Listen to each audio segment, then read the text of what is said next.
Indonesia, Sabang Nusantara, dari Sabang sampai Merauke, dari Minang sampai Pulau Rote. Mantap iman kita, mantap kasih kita, mantap pengharapan kita.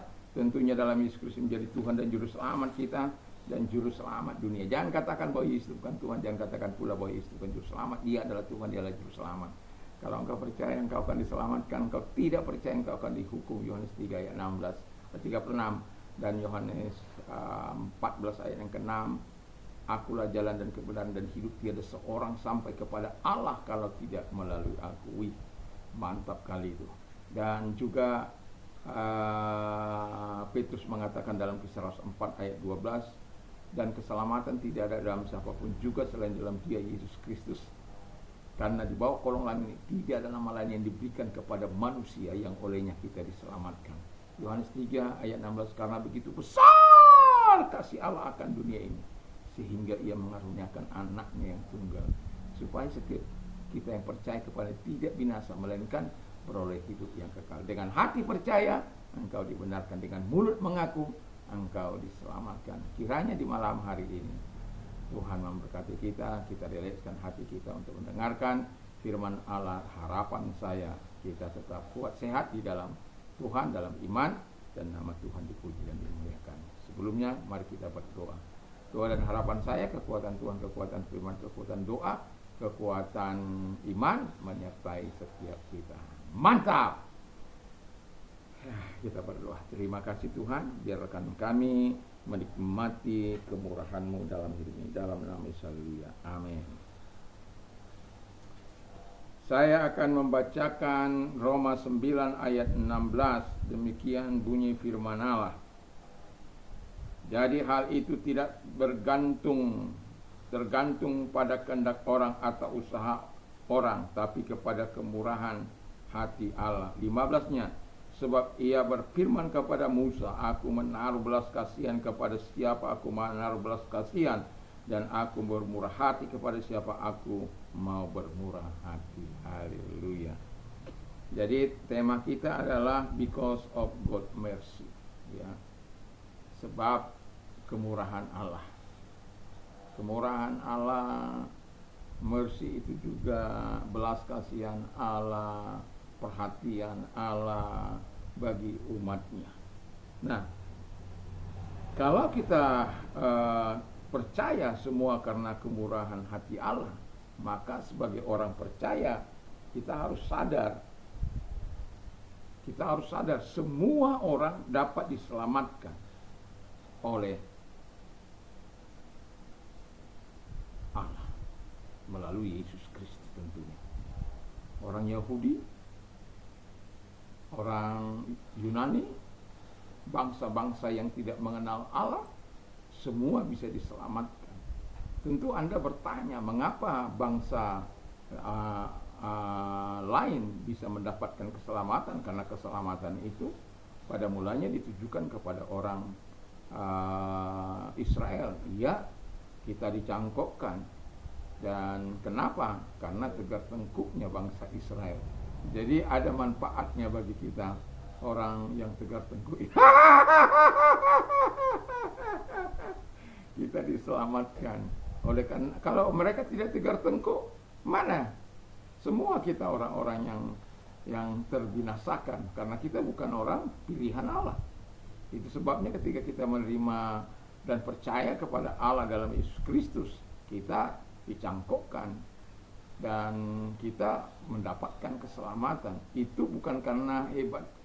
Ayat 16 tadi dikatakan, sekali lagi saya baca, jadi hal itu tidak tergantung pada kehendak orang atau usaha orang, tetapi kepada kemurahan hati Allah. Jadi bukan karena upayamu, bukan hasil kerja kerasmu, bukan pula karena kehebatanmu, bukan pula karena keterampilanmu. Tidak ada di situ. Tapi karena hanya kemurahan Allah. Bukan berarti kita tidak perlu menyerahkan diri kepada Allah. Bukan berarti kita tidak perlu berdoa. Bukan berarti kita tidak perlu melakukan apa-apa. Semua kan kehendak Allah, semua kan Dia punya urusan. Artinya segala upaya yang kau lakukan, kalau itu tidak sejalan dengan kemauan Allah, ya Kita tidak bisa paksa Allah. Semua atas kehendaknya. Fair? Ya tentu fair, karena dia yang berkuasa atas hidup kita. Tetapi bukan Allah bertindak semena-mena. Tentu ada alasan-alasan lain, di mana kenapa, satu contoh, kenapa Firaun itu dikeraskan hatinya oleh Tuhan? Karena Alkitab katakan demi menunjukkan kemuliaannya kepada bangsa-bangsa di sekitarnya, atau kepada bangsa Israel pada waktu itu, supaya mereka betul-betul sungguh-sungguh kepada Allah. Nah, yang kedua kata firman Allah, kita harus respon kemurahan Allah. Jadi udah diberikan kemurahan hati Allah itu, jangan kita udah kita apapun pasti datang, siapa bilang?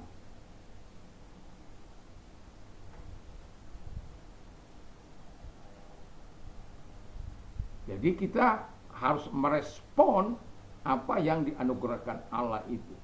Sama seperti ini, kalau saya kasih kepada seseorang, atau Alkitab ini saya kasih sama seseorang, nah ini ambil ini, saya kasih sama kamu, tapi orang itu tidak mau ngambil, mana bisa?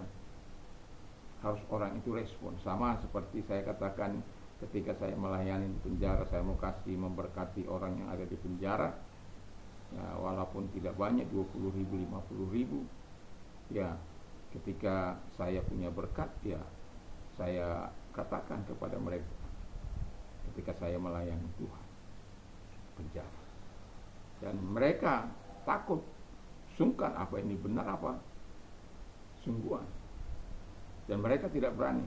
Saya nyatakan dengan tegas, siapa yang datang kemari mengambil ini menjadi miliknya.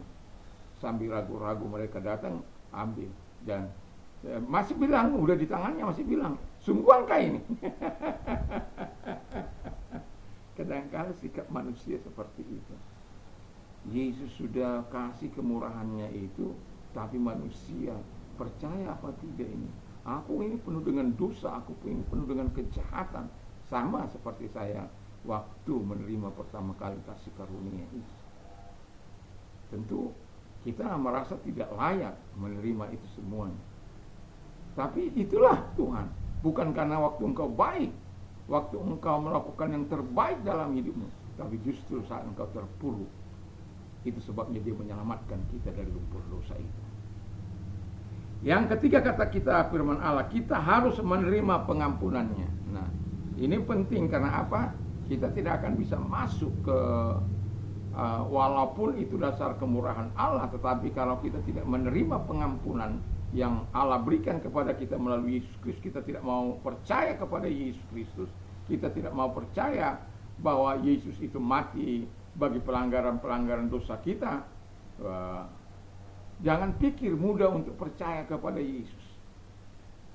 Ribuan orang ketika saya mengatakan itu,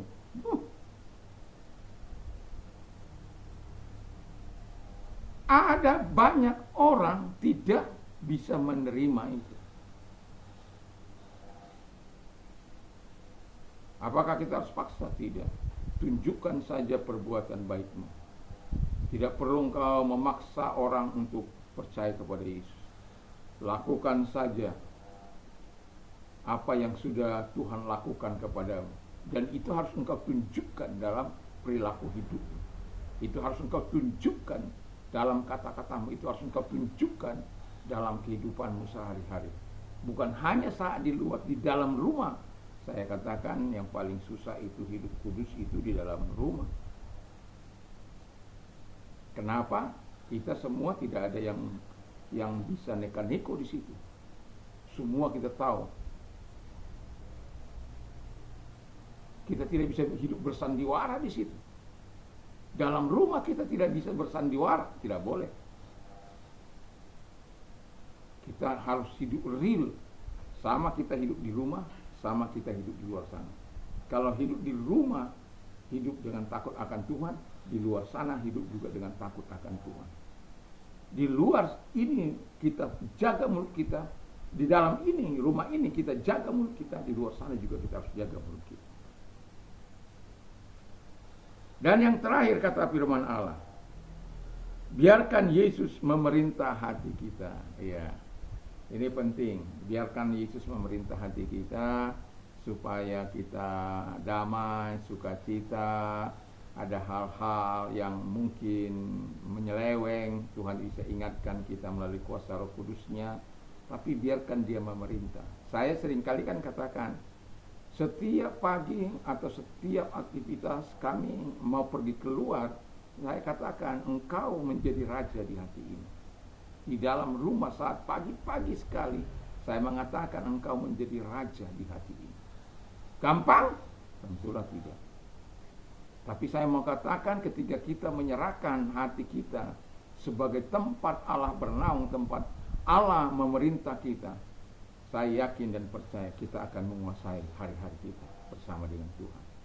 Tapi kalau kita tidak hidup sesuai dengan kehendak Allah, kita tidak membiarkan Tuhan menjadi raja atas kehidupan kita, ya kita akan menjadi sulit untuk melakukan apa yang dikehendaki oleh Tuhan. Tapi kalau kita biarkan Tuhan ada, sulit memang untuk melakukan apa yang diperintahkan. Satu contoh, misalnya kita sudah tahu orang itu menjarah, lalu kita dia minta sesuatu kepada kita yang sebenarnya ada kesempatan kita untuk menyakitinya. Apakah kita lakukan? Kalau engkau lakukan itu, berarti engkau tidak lebih daripada orang-orang yang sama dengan orang di luar sana. Tapi kalau engkau lakukan sebagaimana yang dikehendaki oleh Tuhan, memberikan, wah, itu pukulan telak itu bagi mereka.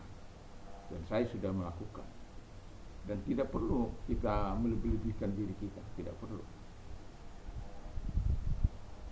Tetapi yang jelas, biarkan Yesus memerintah dalam hati kita. Itu kita harus sadari bahwa hidup ini karena kemurahan hati Allah. Kita dipimpin oleh Allah itu karena kemurahan hati Allah. Kita bisa menerima Yesus sebagai Tuhan dan Juru Selamat dalam hidup kita, itu karena kemurahan Allah. Jadi sudah seharusnya lah, oleh karena kemurahan Allah itu, kita mempersembahkan hidup kita sebagai persembahan yang hidup, kudus dan berkenan di hadapan Allah. Karena itulah ibadah kita yang sejati di hadapan Allah. Jangan menyesuaikan diri dengan dunia ini, tapi berubahlah oleh pembaharuan budimu, supaya engkau tahu mana kehendak Allah yang baik, yang berkenan dan yang sempurna. Kiranya Tuhan Yesus memberkati kita. Kita berdoa. Terima kasih Tuhan, di malam ini kami bersyukur, berterima kasih buat firman. Biarkan kemurahan Allah terus mengikuti langkah-langkah kami seumur hidup kami. Terima kasih, kami bersyukur, dan segala pekerjaan setan yang melalui sakit penyakit di dalam hidup anak-anak Tuhan. Kalau engkau sedang sakit apapun sakit penyakitmu, kalau engkau mendengarkan firman Allah dan berdoa, kau mau dibantu dalam doa, mari berdoa. Di dalam nama Tuhan Yesus Kristus, segala sakit penyakit yang mereka derita, arahkan tanganmu kepada Tuhan, dan lihatlah tangan-tangan mereka yang diarahkan kepadamu, dan tumpangkan tangan atas hidup mereka, Tuhan Bapa di surga. Karena engkau tidak mengenal jarak, ruang maupun waktu. Dalam nama Yesus, segala sakit penyakit yang mereka derita apapun itu, dalam nama Yesus kami perintah keluar, dan oleh biru Yesus engkau sembuh, oleh kuasanya engkau sembuh di dalam nama Yesus Kristus. Terima kasih, kami sungguh bersyukur, kami berterima kasih dalam nama Yesus. Haleluya. Dan kami juga berdoa kepada mereka-mereka yang memiliki masalah-masalah dalam hidup mereka, keseharian mereka, apapun itu. Kalau engkau orangnya, arahkan tangan kepada Tuhan. Apapun Tuhan mampu menolong engkau. Dan serahkan dirimu sungguh-sungguh kepada Tuhan. Mari kita berdoa. Lihatlah tangan-tangan yang diangkat kepadamu, menyerahkan diri kepadamu Tuhan. Kami percaya penolong kami itu adalah Tuhan, dalam nama Yesus Kristus. Dan ketika kami datang kepada Tuhan, Kau berikan solusi dan pertolongan tepat apa yang kami butuhkan. Di dalam nama Yesus kami percaya kuasa-Mu, kami percaya kebaikan-Mu, kami percaya pertolongan. Dalam nama Yesus kami bersyukur dan berdoa. Haleluya. Amin. Puji nama Tuhan. Dan kalau kita mau tidur, jangan lupa berdoa, baca firman Allah, memperkatakan firman Allah. 1-2 ayat. Kiranya Tuhan Yesus memberkati kita. Mantap, mantap, mantap.